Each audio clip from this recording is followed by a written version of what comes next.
Self-education and self-healing is not an easy process, but these 20 books should help you on your first focused year of inner work. I usually make videos for intermediate to advanced learners, people who are several years deep into their journey, but I'm also fortunate to receive questions like this for more accessible resources. So that's exactly what we're going to do today. These are my top 20 beginner books, and although beginner doesn't mean easy, I nonetheless believe that they are the easiest entry point into the full depth and breadth of the inner work space.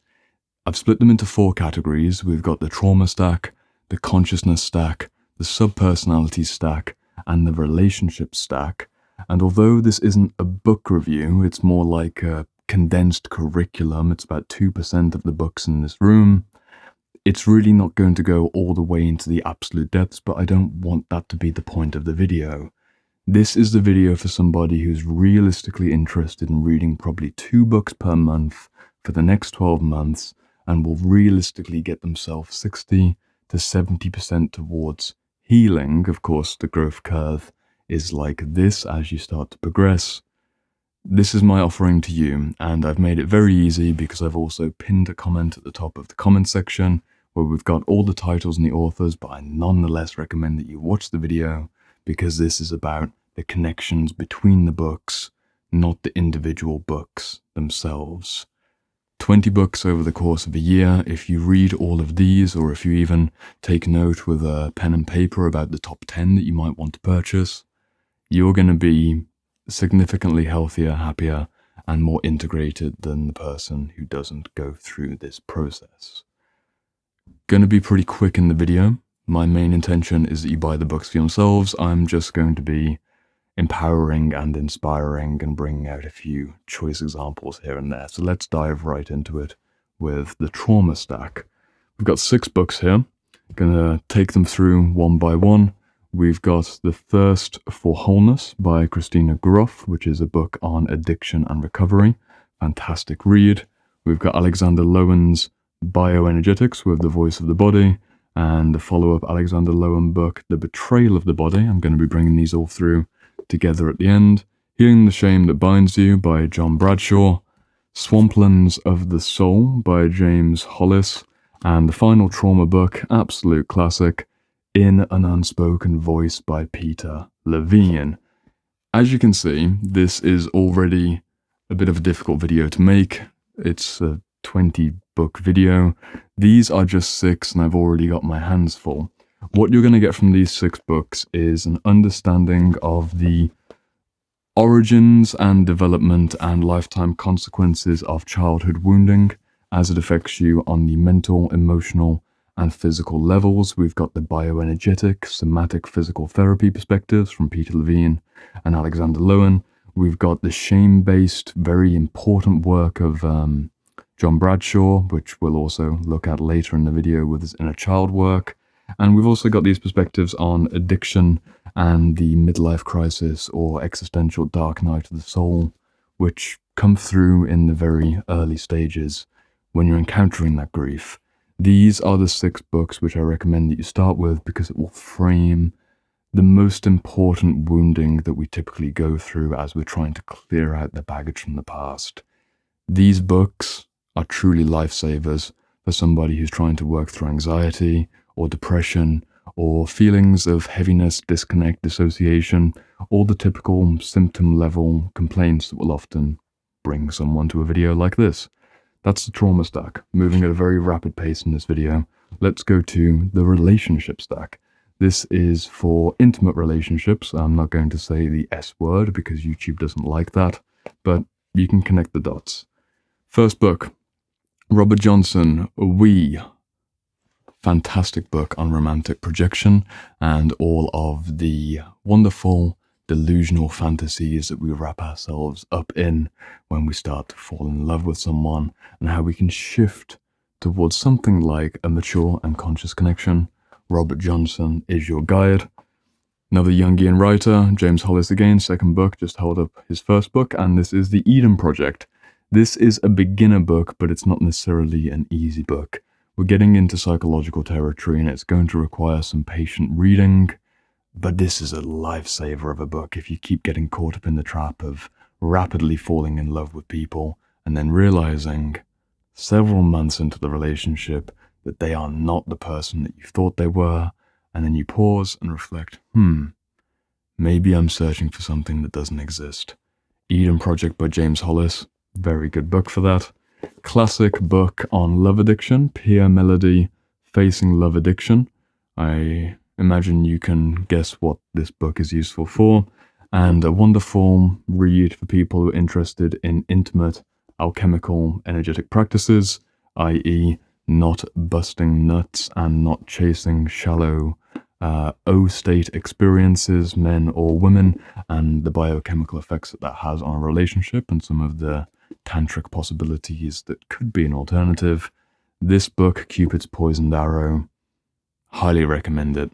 These 4 books together, although there's many other suggestions I could make, in fact this entire shelf right here is my intimate relationship shelf. These 4 cover the whole space to enough depth for your first year. If you can hear the van outside, then I apologize. My neighbor enjoys working on his vans. Third stack. This is the subpersonalities stack, and although these 5 books are more or less covering overlapping territory, you can see them right there, they are really working with some of the core techniques and practices of inner work. First, you're going to need an understanding of the structure of the psyche, which is why you read a book like Subpersonalities by John Rowan.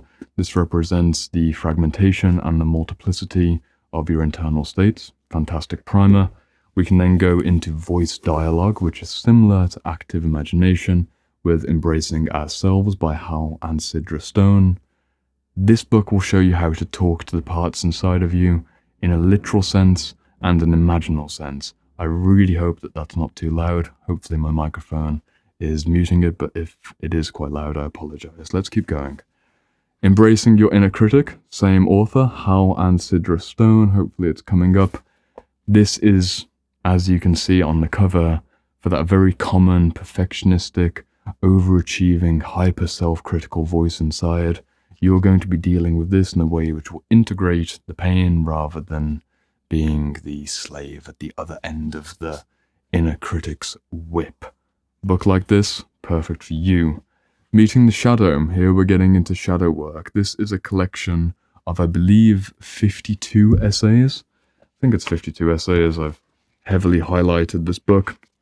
It is really the depth and breadth of the shadow workspace. Don't know why I'm searching. Oh no, it's actually 65 contributions. Absolutely fantastic. This is going to be such a wonderful primer, and again, with every book on this list, I highly recommend that if you find a book which has a particularly good part and you see the author being referenced, that you go to the bibliography and you find your next book from the book that you just enjoyed. That's how I built this entire library. Over the last 3.5 years, I've covered somewhere between 550 to 600 books by taking one good book and then going to the next good book and keep following the breadcrumbs based on the pain points and the interest points which keep you going. Final book in the subpersonality stack, Homecoming by John Bradshaw. This is the #1 inner child read if you're looking to work with your inner toddler, your inner prepubescent, your inner adolescent, and maybe even all the way up to your late teens. Working with the inner child is one of the most powerful and classic ways of unlocking childhood traumas. It's a modality which started to rise in popularity in the 1980s, particularly the mid-1980s, in regards to a certain variety of codependent movements and like technically healing the codependent. That's not relevant for this video. We'll save that for a different video. This book, I recommend that you get it. Let's move on to the final stack. Now this is arguably going to be the most challenging stack, but I've still tried to get the most accessible reads within the consciousness literature space. Psychoeducation, consciousness stack. Here are 5 books which I think I've ordered in terms of accessibility. Yeah, I think I have. First book, Classic. David Hawkins, Transcending the Levels of Consciousness. You have heard of this book before, and if you haven't heard of it, then you've definitely seen this diagram, which I think I can find at the front, is somewhere the levels of consciousness and the different vibrations. I cannot believe that I can't find this. Tell you what, there it is. These different levels calibrated to different emotions. A wonderful primer. It helps you to learn some emotional literacy. It helps you to learn the rough idea of the hierarchies of consciousness without it being too abstract. It's actually quite an applicable and wonderful entry point into the whole literature. We move on to Psychosynthesis with Roberto Assagoli. There he is, right on the back, a very happy Italian man who was a contemporary of Freud and Jung, working in Italy on the transpersonal elements of wounding and growth, or the spiritual elements to keep it simple. Transpersonal development, this is your gateway into psychosynthesis and transpersonal psychology more broadly. You can also complement it with Christina Grof, the wife of Stanislav Grof, the very famous holotropic breathwork inventor and founder. And this is another good primer for the rough individuation process as you reach towards those higher bands of potential, and also all the shadowy dark things that we try and avoid. If you're interested in Jungian theory, I recommend that you read Jung's Map of the Soul by Murray Stein. Murray is a man that you can trust. Just look at that smile. You know that you're going on a journey here, because this is the #1 book that I'd recommend to anyone who is interested in going deeper into Jungian work but doesn't necessarily feel comfortable with approaching Jung directly, or doesn't necessarily want to go into Marie-Louise von Franz, or go too deeply in someone like James Hillman or Edward Edinger, these other Jungian thinkers. Completely primed with this book. I truly, truly recommend it, and it's an absolute pleasure to read because it's so well written. Final book in the stack, number 20 of 20, and this, beware, is the gateway drug into integral studies, which will truly transform your understanding of the hierarchical nature of human consciousness and how you can progress yourself in a steady and grounded way. We've got A Brief History of Everything by Ken Wilber. Ken Wilber is a famous integral philosopher.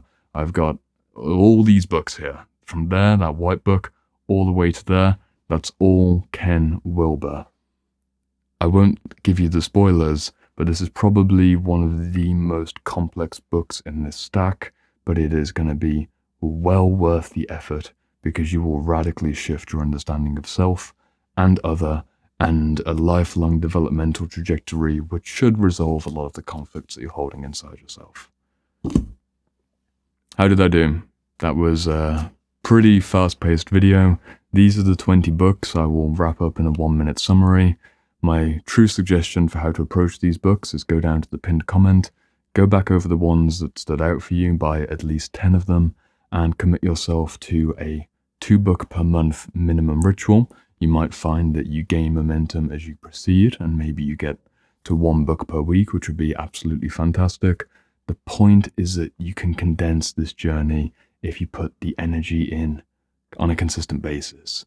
If you're suffering from something like anxiety, depression, or the legacy of abuse and alienation, you need not continue that process for another 15-20 years.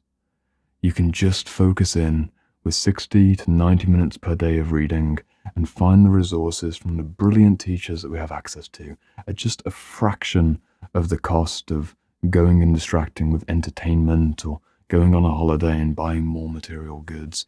$10, $15, maybe $20 at the most to buy these books secondhand and give yourself the gift of self-understanding and self-integration as developed through multiple months, and you will be a healthier, happier, more joyful, and more enlivened version of yourself on the other end of this process.